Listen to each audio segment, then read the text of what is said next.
We are back after our spring break hiatus. Hopefully everyone had a fun and safe spring break. We are certainly happy to have you with us here on SportsZone today. We have a lot to get to with the World Baseball Classic, March Madness, and as always, our Mean Green Report. So we got sports coming out of our ears, but with the NFL and free agency, lots has happened in the last 2 weeks, especially with the Dallas Cowboys. So let's bring on Dominique Walker and Connor Bean to talk us through this a little bit. The Cowboys have lost a lot of players, especially defensively, guys. Yeah, which one of those guys, which one of the players they lost is sort of the biggest loss that they've had? Well, I know people aren't going to really agree with me, but I have to say Brandon Carr is probably our biggest loss that we definitely lost in this free agency. I mean, people think of Brandon Carr actually got cooked from Odell Beckham, a couple years ago with that crazy catch on Sunday Night Football. But, Brandon Carr never missed a start when he was with us. He started all 5 years of his contract. He had a couple picks, but I just really think Brandon Carr is probably going to be a really tough guy to replace. You can't really beat. Reliability is very important in this league. Exactly. Mm-hmm. You know what you're going to get out of Brandon Yeah. Carr. Okay, so there's a veteran corner that's gone that's tough to replace. They lost a lot of other guys in the secondary, Dominique. Do you have one guy that's more irreplaceable than the rest? See, I would say Barry Church. Barry Church is that safety that he would be there defensively for the Cowboys on multiple occasions. With Brandon Carr, he was a good corner. He did do things. He was there for every game that he played in. But he just wanted too much money to try and come back, and I don't think that's something – he put himself above the team in that aspect. And unfortunately, that was the whole thing with the entire Cowboys free agency, is that they didn't have enough money for these players. But Barry Church, he's a player who, whenever corners or whenever linebackers miss coverage, he would be the one to take over for him. So I feel like they're going to miss him coming up in this next season. And a team captain. So right. Barry Church goes off to Jacksonville. He did get hurt a lot, though. Yeah, he did get hurt, so it's kind of opposite ends of the spectrum. I think Barry Church might be the better player, team captain, but Brandon Carr, Mr. Reliable, like you said, he's always there. You know what you're going to get from him. So they bring in Nolan Carroll. There's a corner. They bring in a defensive end, Demontre Moore. Are these guys, do you imagine them getting significant playing time? Are they starters, or are they just guys? See, Demontre Moore, he's going to play just because the Cowboys need something on the defensive line. They don't have that pass rush, and that's what hurt them throughout this past season. Nolan Carroll, I feel like he's more of a body. He's a veteran. Yes, he's had a little bit of success where he's been before, but for the moment, I think they just needed somebody to replace, like we said, Morris Claiborne, Brandon Carr, like people who left through this free agency. So I think he's a body right now. They may try to find somebody later, but hopefully he gets adjusted to this team. I think he's going to start. You look at this secondary, we got young secondary, Kayvon Frazier, Jeff Heath, Byron Jones, Anthony Brown, veteran Orlando Scandrick. So he's going to have to start to let these guys develop a little bit. And, he started in the Eagles, but as we've seen from Rob and Marinelli, we don't need a lot of stars on this defense. Our defense is star lackluster except for Sean Lee. And we got Jalen Smith coming back, so I think he's going to really help our defense. So Demontre Moore is probably going to start. Stephen Pierre, the guy we got from Washington, is probably going to start. Nolan Carroll's probably going to start, and they're probably Rob Marinelli would get him right, get him situated in his defense. See, well, you were talking about how the defense wasn't star-studded, but they did have experience. They had experience playing together. They had experience playing with the Cowboys, and they knew how that defensive system worked. So when you lose all these players, I feel like it's going to be to the point where bringing in new people who don't know how to work together, it's going to create problems for a defense that had problems last year. Last year, going towards the end of the season, there were a lot more problems in the defense. They got exposed a lot more often, and I'm going to be sad to see that if that's how the season starts. I mean, it's understandable. People are going to doubt the Cowboys. They always do. But, when we had our sorry defense that we had last year, we were 13-3. When we had a sorry defense 2 years ago, we were 12-4. So we don't need a star. We really don't need a star. Well, how do you think they go about replacing these guys? Because obviously free agency, they haven't done a ton with just Carroll, Moore, and Pia, or however you say his name, on the defensive line. So looking towards the draft is where they're probably going to have to replace some of these guys. Is this a good draft to that? Do you think they can get some first, second-round talent to replace these defensive players they've lost? I think it's a great draft. This is a very safety corner heavy draft. If Marlon Humphrey's there from Alabama, I would like to see him in the silver and blue. But, I really think Jerry's going to do something interesting, like kind of like what he did with the offensive line. He built it through the draft. I think he's going to have to start doing that with secondary. Just a bunch of first, second-round talent, bringing them in here, building it slowly, and then next thing you know, we might be the next Legion of Boom. But see, but I don't think Humphrey's going to fall that far. Like he's a pretty well sought after prospect. So for him going all the way to the Cowboys pick, unless the Cowboys trade up, which I don't see them doing, I think they might trade up to 20th. But I don't think they have too much to offer. I don't know. I don't You think never they have know. that much to offer at the moment. And Offer a second, third round pick to get, a good corner like Humphrey. See, but I think Adoree Jackson would be a much better suit for the team because he's a more versatile player. He played offense, he played defense last year. He was on special teams. He's a player that you can use in multiple aspects, and he also has that also has that ability on defense to make plays. All right, quickly here. We only have 1 minute left. What are the Cowboys doing with Romo? How much longer is he going to be stuck on this team? Man. I'll tell you what, I think, Jerry, I think he's just holding out for Romo. I've read something today that he doesn't want him to go to Houston because he thinks that some of the fan base will go with Romo to Houston. So he might just be holding out there. But no faith in America's team? No faith in America's team, apparently. So, see, my thing with Romo is I feel like the Cowboys didn't want to keep him, but they let the free agency happen around them. They didn't make moves themselves in free agency. The free agency happened around them to the point where holding Romo would have lost them money, so they said they were going to release him. But when they lost all these players and money freed up, they're like, well, we may as well keep him just because he's a leader in his mindset for the team. He gives tips to Dak that helps him be a great quarterback. So do you see Romo on this roster at the start of the season? At the moment, yes. Okay. I hope not. Houston, if you want Tony Romo, we will take Tony Romo for J.J. Watt. I'm looking at the camera. I'm talking to you, Jason. Tony Romo for J.J. Watt. Not for J.J. Watt. Do you hear me, Jerry? Do you hear me, Jerry Jones? Yeah, that ain't going to happen. Get out of fantasy land. All right, for a second. Well, we'll see what happens, guys. Thank you for the insight, and we'll be back with you soon. But we're going to step aside for a quick break. Stick around for our Mean Green Report.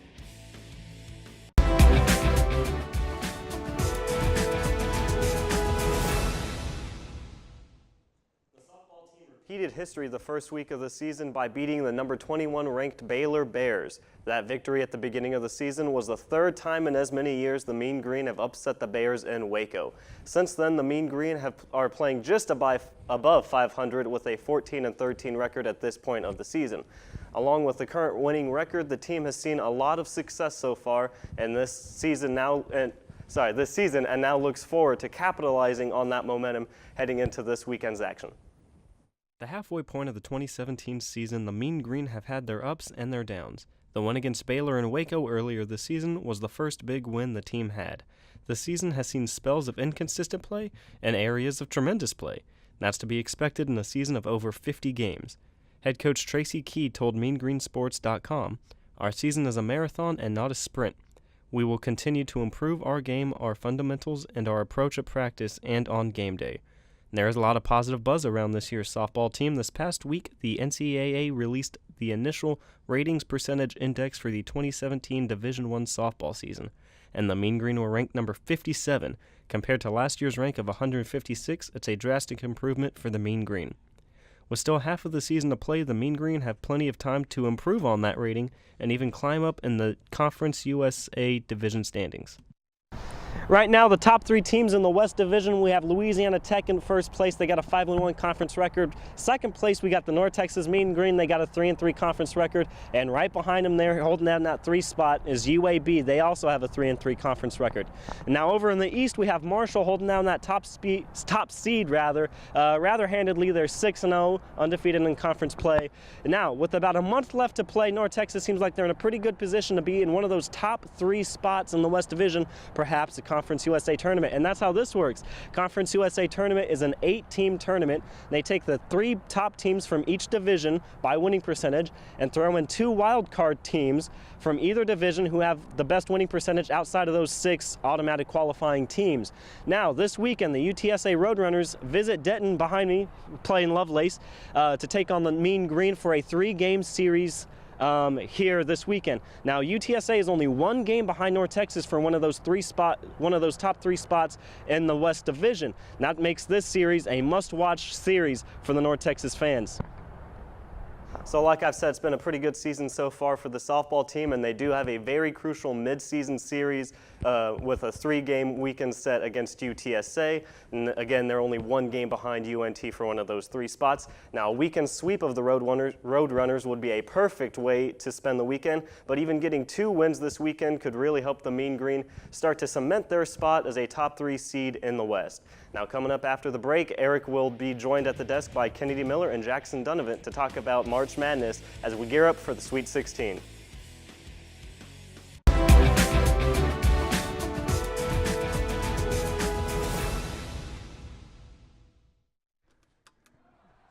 It is time for tournament talk. We are here with Kennedy Miller and Jackson Donovan. Fellas, March Madness has been pretty crazy so far. What's the biggest surprise, in your opinion, this far as we are about to enter the Sweet 16? I think for me, it's just the fact that Baylor's still in it. I know we've got Kyle in the background that hates me that I'm saying it right now, but they have no need being this far in the tournament. I agree. I mean, yes, they were a decent team going through the regular season, but to end the season, they had no momentum going into March Madness, so it surprises me that they're still in it. Sure. For me, since I picked Duke to be the Oh, eventual no, champion, of course you did. I'm hurt. I'm at a loss of words right now because I don't understand how the Blue Devils lose to South Carolina, not North Carolina, Nope. not your rival, but South Carolina, the Gamecocks. I didn't even see this on the upset radar. I wasn't worried about this game. I said, you know, they've got this in the books. I checked my phone. They're down by 11. Luke Kennard fouls out. I say that's game. And, you know, now it's game for my bracket, too, because I won't win anything. Yeah, that'll do it for you. Well, all right, so now we look ahead to the Sweet 16, okay? So what are some of the big games that you're most excited for, some of the big matchups? I know for me, UCLA, Kentucky, I mean, that's kind of the one I'm most looking forward to, right? I know that's what you had said. That was your big game. But to me, I'm just going to look at the South just as a whole in general. You've got UCLA, Kentucky, and then the game right above that is North Carolina versus Butler. To me, those are the two biggest games of the week. And if that team that comes out of the South region might have the best chance of winning the national championship purely because they will have the momentum of beating top-tier teams. For me, it's West Virginia versus Gonzaga. You have Gonzaga, who most people talk about are just a #1 seed based on the conference that they're in and were able to win all these games. And then you have West Virginia, who overachieved for a lot of people, including in my eyes, because I almost could have put money that Notre Dame would have beat West Virginia, considering the fact that Notre Dame is one of the teams in the NCAA who commits the fewest turnovers per game. And that press that West Virginia, they call it Press Virginia, implored, showed that they can beat some of the top teams that are even better at keeping the ball. And so it'll be interesting to see how Gonzaga fares against that first team in West Virginia being their real taste of competition. Yeah, that's stifling defense. They got that press. You can always force turnovers and stuff, and then the game gets out of hand. Who knows what can happen? So, well, let's look at some of these games. Who do you like coming out of them? You mentioned Butler, UNC. That's one I'm pretty interested in. Obviously, UCLA, Kentucky. I mean, what teams do you see advancing? For my Final Four, I've got North Carolina, I've got Kansas. I have Florida also coming out, and then in the other one, I can't remember. I'm more focused on the South right now. I can't even remember who the other four are because those are the teams that are going to win. It's either going to be UCLA or North Carolina coming out, and so that's the reason I'm focusing on. You got UCLA over Kentucky this weekend. I do. I really do. I think UCLA being pushed by Ball, and then you have North Carolina. They're just a better team than Butler is. I think Butler is going to be oversized against North Carolina. Kentucky is good, but they're not that good. They're not as good a team as UCLA is. And so I think they're going to, once they get to the end of the game and it's going to be tight, they're going to go in that me first, I need to be the one to win this, and they're going to fall apart. What about you? I believe the same. I think UCLA beats Kentucky. I think Kentucky relies a lot on the shooting and the scoring of Malik Monk, and if he does not have a good game, then UCLA will win this game like they did going into Kentucky at the beginning of the year. I think UCLA will beat North Carolina as well, and they will be in the Final Four because I think North Carolina's best player, Justin Jackson, is more of a beta male than he is an alpha male in terms of can he take over the game and say this is my team like Alonzo Ball did in this past game to win the game. I have UCLA. I have Baylor because Villanova and Duke are knocked out, and so the highest seed is Baylor. And so they provide a lot of matchup errors for teams in the things that they do, the height that they have. Jonathan Motley, he's a 6'10 stud. They have another big man who's very nice around the rim as well. And so I have Baylor in there. I have West Virginia. I have them beating Gonzaga, and I have them getting on the map this year after they knock off the #1 seed, proving that they're not just a team that presses, that can be beat if you're fundamentally sound. They're actually legit. Bob Huggins' staff knows what he's doing with this Mountaineers team. And I've got Kansas, the two senior backcourt guards, the best backcourt in the nation, Frank Mason, Devontae Graham. They know what to do. Josh Jackson shows that this is why you lost to TCU, because I wasn't here, and I'm going to show up against my buddy Miles Bridges. Yep. and block his shot and get a bucket on the other end. Kansas is big time, and I think if we have to pick a winner, then I think that Kansas will be the team that takes it because of the veteran experience and because of the eventual top 3 pick in this upcoming draft in Josh Jackson. Well, how excited would you be for a Alonzo Ball, Frank Mason matchup? Man, that would be exciting. I would be more excited to hear what LeVar Ball has to say about He will ruin the final. Frank Mason and how he's better than Frank Mason's dad and how Alonzo was better than him when he was 5 years old. All of this extra nonsense. I'm just excited for the whole atmosphere to see how well Lonzo Ball keeps up playing with this type of pressure because his dad hasn't stopped talking. Yeah, so and it doesn't seem to affect him. As long as he wins, it's okay. But if he comes out against Kentucky and has 5 points on 2 of 15 shooting, the vultures will start coming. The vultures will start coming because their son's lost state. Yeah. And so I'm excited for this weekend and the rest of this tournament. Yeah, it's going to be a lot of fun. Quickly, who you got winning the whole thing? He's got KU. Do you agree? I'm not. I'm going to have Arizona winning the whole thing. Arizona. I've got Lauri Markkanen going into the big games. He will be able to show up in the backcourt and be able to control the glass. And he's been showing in this March Madness, he's averaging 7 assists a game. He will be able to dish it out to his teammates, make this a team game, and will spread the floor. And I see Arizona taking the title. Wildcats winning in their home state of Arizona. Yep. We will see. I'm looking forward to this weekend. But coming up next, we will preview tonight's WC final. Stay tuned.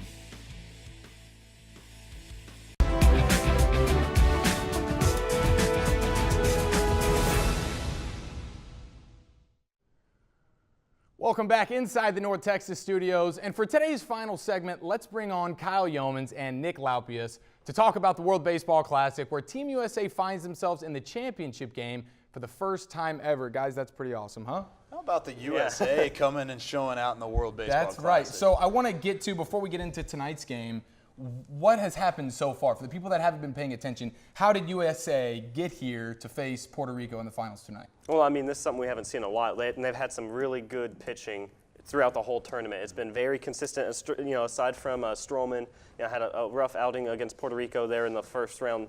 Other than that, the pitching has been phenomenal for the U.S. I mean, I completely agree. The pitching has been really the big strong point so far. Even though Stroman did have that poor outing against Puerto Rico, you have guys such as last night's pitcher Rourke coming in from the Nationals and throwing 4 shutout innings against the Japan team that was undefeated on the World Baseball Classic so far. And now you got another undefeated test coming up tonight against Puerto Rico, a team that you played well in the first matchup, but just couldn't get over that hump. You had the 4 runs in the first inning. You didn't really have a whole lot of offense until the top of the 9th, and if you're the U.S., you can't let that happen. They got through Japan. They got through the Dominican Republic, both of which were really the favorites to win this whole thing. And now you got to move on, and you got one more test. You got to get over that hump, and it would be huge for the U.S. It also helps that they have Jim Leland there at the helm, the former manager of the Tigers, just a baseball genius. He knows exactly how to manage the game. He's doing a great job for the U.S. Are we? How surprised are you that they've even made it to this point? I'm very surprised. Like you said, I mean, the first time ever they've made it. I thought. I don't want to be rude, or I did not expect them to beat Japan. Japan, they're just overwhelming. The U.S. has never got this far, and you just expected Japan just to make that final step there to the final. But hey, I'm pretty happy. No complaints. No faith from Lalpuis over on the other side. How high was your faith in this thing? The lineup that the U.S. has put together is magnificent. You have guys like Paul Goldschmidt, you have Eric Hosmer, Juan Carlos Stanton, all those guys coming together and making this kind of push that they were able to make against a Japan team who, yes, they've won 2 out of the 3 World Baseball Classics so far, but at the same time, on paper, this U.S. roster, I read an article today that said this potentially could be the best lineup in the history of baseball. Wow. It could have been better because you have Clayton Kershaw and Mike Trout both decided to sit out. Just imagine how much better that could be just with those 2 guys alone being in there. But that speaks volumes about how deep this roster is, even without those 2 really big name players playing for them. And it's not even just those 2. I have a couple names written down here. How about Mike Trout, Chris Bryant, Josh Donaldson, Chris Davis, Bryce Harper? Yeah, all of those guys. And then that's talking about the hitters in general. How about the pitchers? You have Kershaw, Bumgarner, Scherzer, Strasburg, Sale, Kluber, Verlander, Lester, Arrieta. And if that's not enough, let's throw Thor in there. Noah Syndergaard is sitting out and not doing anything for this team. I think if he had all those people in there, it wouldn't even be I close. think U.S. is undefeated going into this game, and I think they would be the heavy favorites to win this game if they had all those players in there. Yeah. All right, well, let's talk about this game. They're facing Puerto Rico tonight. What do you think, and how's this going to play out? Well, first of all, Stroman is going for the U.S. tonight, so he needs to have a good bounce back. Like I said, he had a tough outing, gave up 4 runs, 8 hits, and 4 1/3, first time against Puerto Rico. Needs to come back. In the United States, I cannot stress this enough. They need to avoid the ground ball because Puerto Rico has a deadly infield. They've got Javier Baez, the guy from just the sensation from the Cubs there at second base, and they got Carlos Carrera. I mean, you're not going to be able to do anything on a ground ball with this infield that Puerto Rico has. And every mistake that you make, pitching or fielding, they had 2 unearned runs in the 6th inning that really, it ended up being the difference in the game on Friday. Now you turn around and if you make an error and you give up 2 unearned runs, then you have to face Carlos Correa, Javier Baez. You have to face Carlos Beltran, who I didn't even realize was on the team until we started watching the games. Once again, it's just incredible the lineup that the Puerto Rican team has put together. We just talked about the lineup that the U.S. has put together. Now, the one weak point for Puerto Rico is their pitching. Yeah. The U.S. has a better pitching staff by far from beginning to end than Puerto Rico does. And if there's any way that the U.S. is going to pull out a World Baseball Classic title, it's going to be on the mound. And with that, I will say the starting pitching isn't great. The middle relief pitching isn't great for Puerto Rico, but they've got some really good closing pitchers. So what they need to do, they got to hop on that early. They got to get some runs going early, maybe get some run support, and that's how they can win. You can't let what happened on Friday happen again. You can't go down 4-0 against a team that's undefeated in the World Baseball Classic. They did a good job last night, and the pitching was outstanding against Japan. Only 1 run against a team who scored 46 runs in the previous 6 games combined. That's incredible from an offensive standpoint, and then it's also incredible on a defensive standpoint of shutting them down and winning that game 2-1. All right, we have 30 seconds. Give me your predictions for tonight's game. We taking the U.S. or Puerto Rico? You go first, Nick. Want me to go first? I'm holding you to this, by the way, Nick. This is serious. I'm going to give it to the U.S. just strictly because of the pitching. I do believe Stroman has a good outing. And I believe, I don't think the pitching on, starting pitcher for Puerto Rico, I don't think is going to be that great. I think the U.S. hops on them early, and I think the U.S. builds a good lead and gets out of there with a win. Very good. I'm wearing my red, white, and blue. I gotta go with the U.S. of A, and they're going to win it. And I think it's not even going to be close. I think it's going to be 5-1. Wow. U.S. All right, well, you heard it here first. U.S. Puerto Rico. That is tonight. Hopefully the U.S. can come out on top. But that is it for today's show. Thank you so much for joining us. And be sure to follow us on all of our social media platforms at NT SportsZone. And we will see you right back here next week.